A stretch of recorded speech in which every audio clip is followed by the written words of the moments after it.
Ce Sénégal, avec ses agglomérations hétéroclites de paillotes et de huttes faites avec les matériaux les plus divers, n'existe presque plus. Il disparaît à un rythme accéléré pour faire place à un pays tout nouveau et riche qu'un gouvernement responsable édifie sous le signe de l'indépendance. C'est en effet seulement à Dakar, la capitale, et à Saint-Louis, plus au nord sur la côte atlantique, que l'on rencontre encore ces bidonvilles. Une population nombreuse s'y entasse, mais une population laborieuse qui a été attirée vers la grande ville par les hauts salaires. Dakar, qui est un des plus grands ports de l'Afrique, est en pleine évolution. Le tonnage qui y est débarqué et embarqué, et qui atteint plusieurs millions de tonnes, n'a fait qu'augmenter au cours des 10 dernières années. Dakar est en effet la principale escale africaine sur la voie de l'Atlantique Sud et de l'Amérique latine. Il commande en outre toute la riche région qui s'étend jusqu'au Soudan et à la boucle du Niger.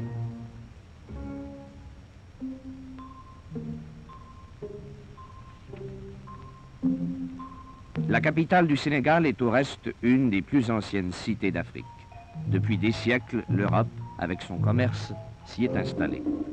Il suffit de parcourir le centre de la ville, dont les édifices rappellent ceux d'une grande ville de la province française, et où l'on retrouve des bâtiments d'une architecture semblable à celle de certains quartiers d'Alger. C'est que la Troisième République avait accordé la plus grande attention au développement de ce territoire. Comme dans toutes les villes d'Afrique, le marché est à la fois le cœur et le ventre de la ville. De tous les quartiers, de tous les faubourgs, blancs et noirs aux costumes pittoresques, viennent s'y approvisionner. Là se discutent également les problèmes politiques et les projets d'avenir. Dakar doit devenir en effet une véritable métropole.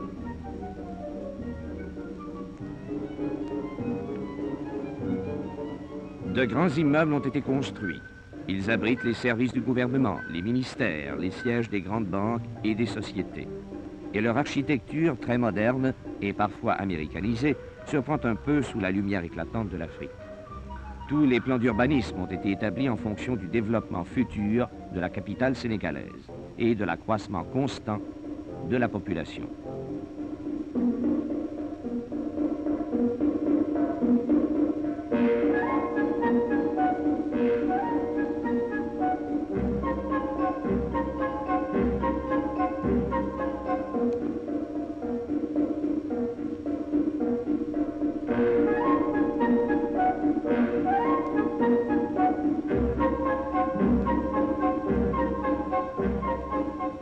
Au cours de son séjour à Dakar, notre correspondant de Stade O'Leary a rencontré le président de la République sénégalaise, M. Léopold Senghor. Celui-ci, tout en étant un des personnages politiques de premier plan de l'Afrique noire, est un romancier et un poète de grand renom. Notre reporter l'a interrogé sur le rôle des États africains de langue française. On peut dire que le tiers de l'Afrique est francophone, peut être francophone. Je pense donc que ces États de langue française peuvent jouer un très grand rôle en Afrique à cause même des vertus de la culture française. La langue française est un instrument admirable de méthode, de clarté, de précision. Or, vous le savez, il suffit de penser bien pour parler bien et surtout pour agir bien. La langue française a une sorte de vertu de catharsis.